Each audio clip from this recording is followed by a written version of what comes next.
tous, Bonjour à tous. bienvenue dans la nouvelle édition du mois de décembre, un créateur à l'honneur. Ce mois-ci, c'est toi, Marie, qui sera à l'honneur. Est-ce que tu veux bien te présenter en 2 mots? Oui, bien sûr. Donc, je m'appelle Marie-Ange et en tant que créatrice, c'est Marie Cousumin. D'accord. Alors dis-nous, qu'est-ce qui t'a donné envie de créer? Bien, tout d'abord, mes parents étaient tous les deux, à chacun de leur manière de créateurs, parce que mon père était ébéniste menuisier et ma mère était couturière. D'accord. Et donc toi, tu es couturière. Et moi, je suis aujourd'hui plutôt créatrice. Plutôt créatrice. Voilà. Alors dis-nous, qu'est-ce que tu crées?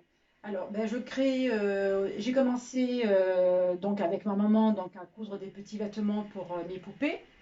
Et puis après, quand je me suis mariée, donc j'ai eu mes enfants, j'ai commencé donc à faire les habits parce qu'à l'époque, il y avait moins de vêtements, avec des magasins pour enfants. Moins de choix. Donc du coup, j'avais envie de créer mes propres habits, notamment pour ma fille qui aimait bien les petites robes avec les petits volants, les petites dentelles pour tourner. D'accord. Voilà. Donc tu fais du vêtement aujourd'hui?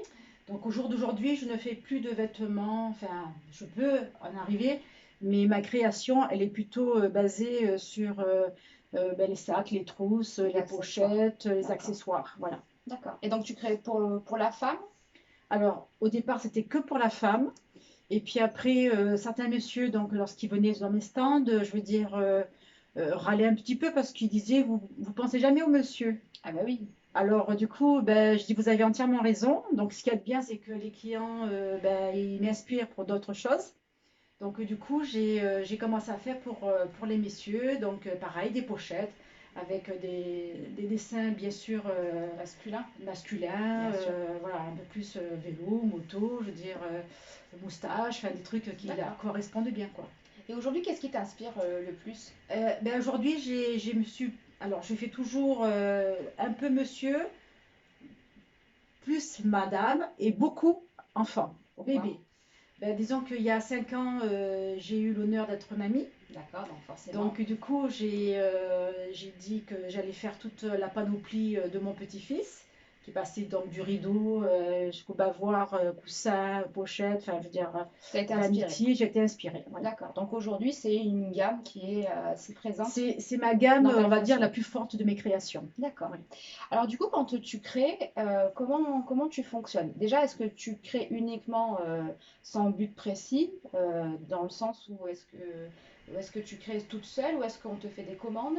Si on te fait des commandes, comment ça se passe? Est-ce que tu es libre? Est-ce que on te donne un cahier des charges? Comment ça se passe? Alors, au jour d'aujourd'hui, notamment donc en ce moment, je crée selon mon inspiration, puisque D'accord. bientôt, d'ailleurs ce week-end, nous allons salon. avoir notre salon, enfin au bout de 2 ans. Donc, voilà, je sors mes tissus de ce que j'ai, parce que en général, j'achète des tissus en magasin, je vois de suite l'article. Coup de cœur. Voilà. Celui-là, il me plaît, je ne vais peut-être pas le faire de suite, D'accord. mais je le garde. Donc, j'ai carrément vraiment beaucoup de stock. tissus. Et quand je suis dans ces créations d'exposition, je sors mes tissus. Et puis après, à partir de là, je dis, bon, ça, je vais faire ça, ça, je vais faire ça. Parle. Voilà, D'accord. ça me parle. D'accord. Et donc après, tu choisis tes tissus, ça va être du coton, du simili. C'est ça, du coton, du simili. Pour les bébés, donc de l'éponge, du manki, des matières un Quand petit même peu variées, plus douces. quand même. C'est très varié. D'accord. Oui. Et donc du coup, tu te mets à créer à partir de ces matières qui te parlent au final. C'est ça. D'accord. Et au niveau de tes commandes, comment ça se passe? Au niveau de mes commandes en général, alors d'ailleurs je remercie mes clientes parce qu'elles m'inspirent beaucoup aussi, parce que parfois elles me donnent une création à faire que je n'ai pas fait. En me demandant sortir de ta zone de confort. Qui me fait sortir de ma zone de confort. Donc c'est toujours un petit peu stressant parce qu'on se dit est-ce que je vais pouvoir le faire? Est-ce que ça va leur plaire? Et on se sent toujours inférieur pratiquement. Donc du coup je fais cette création et je demande à mes clientes surtout de ne pas me donner trop de restrictions. C'est-à-dire, bon, elles me donnent à la base une couleur, un style, mais après moi j'ai besoin de ma créativité. D'accord, donc carte blanche quand même. J'ai carte blanche, voilà. Parce que lorsqu'elles m'imposent trop, je leur dis d'ailleurs de suite, je ne suis pas une couturière, je suis une créatrice, Et oui, qui est totalement différent. Mais écoute, mais déjà, merci de nous avoir un petit peu dépeint comment tu fonctionnes, sachant qu'après, tu nous accueilles dans ton atelier, tu nous montreras. Aujourd'hui, en tant que créatrice, quelle est ta meilleure anecdote? Alors, ma meilleure anecdote, je dirais, ben, ça a été mon départ. C'est-à-dire? Ben, je t'explique, donc j'ai toujours fait de la petite couture pour mes amis, que je montrais toujours à mon papa. Et mon père, toujours, il me disait, tu devrais quand même le montrer au public, le mettre sur Facebook. Il me disait, alors je dis, ah, papa, moi, je me sentais pas assez qualifiée pour présenter donc un objet de mes créations, en me disant, je veux dire, on se moque pas de la clientèle. Voilà. Lorsqu'on impose un prix, je veux dire, j'estime qu'il faut quand même de la super qualité.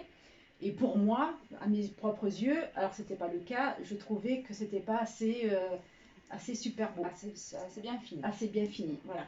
Donc du coup, je veux dire, lorsque mon père est décédé, ma fille m'a dit, écoute maman, tu vas coudre, on va créer une association, tu vas exposer et on va l'appeler aux mains d'or, en l'honneur de papy qui te disait ça. Alors je me suis retrouvée au pied du mur en disant ben oui, d'accord, mais j'avais une trouille pas possible. Je dis jamais personne va m'acheter quelque chose. Et j'ai eu un très très gros succès. La première fois, c'était donc à Bandol. Donc aujourd'hui, l'association qui existe, donc aux Mains d'Or, dont tu es la trésorière depuis quasiment 10 ans, Ouais. parce que l'association aura 10 ans l'année prochaine. C'est ça. Bon, c'est une belle anecdote, ça. Oui, c'est une très belle anecdote. Aujourd'hui, si on avait une lampe d'Aladin et que tu avais 3 vœux à faire, quels seraient ces vœux? Bien déjà que notre salon que nous allons voir ce week-end, le 11 et 12 décembre, voilà, donc au Pradé, puisse bien marcher, que nous puissions voir du monde, car malheureusement avec le contexte sanitaire, je veux dire, ça fait 2 ans qu'on n'a pas exposé, donc on se dit toujours, est-ce que notre clientèle va revenir nous voir? Je veux dire, est-ce qu'ils vont être là présents? On est tous impatients, je veux dire, mais je me rends compte qu'en effectif, nos clients sont contents. Voilà, ils ont besoin de retrouver un petit peu ce fait main, je veux dire, pour tous les créateurs qu'il y a donc dans le salon, et de retrouver cette joie de ce partage, parce que c'est vraiment un partage. Donc premier vœu, il faut que tout le monde vienne, hein, c'est une invitation. Voilà. Deuxième vœu, dis-moi, qu'est-ce que c'est? Le deuxième vœu, vu que je commence à aller vers la retraite, pourquoi pas ouvrir un magasin avec de créateurs, de plusieurs, pas que de la couture, hein, voilà, de la création. Plusieurs activités. Voilà. Et puis mon troisième, ça serait de dire à la nouvelle génération qui a envie du fait main, de monter au créneau et de créer. Voilà. Eh bien, écoute, on souhaite que ces 3 vœux se réalisent. En tout cas, pour ce qui est de nous, on va se revoir tout à l'heure. Alors d'abord tout à l'heure pour ton atelier, hein, parce que tu vas nous ouvrir les portes de ton atelier. Et ce week-end au salon des créateurs. Très bien. Alors à très vite. Merci Joanna.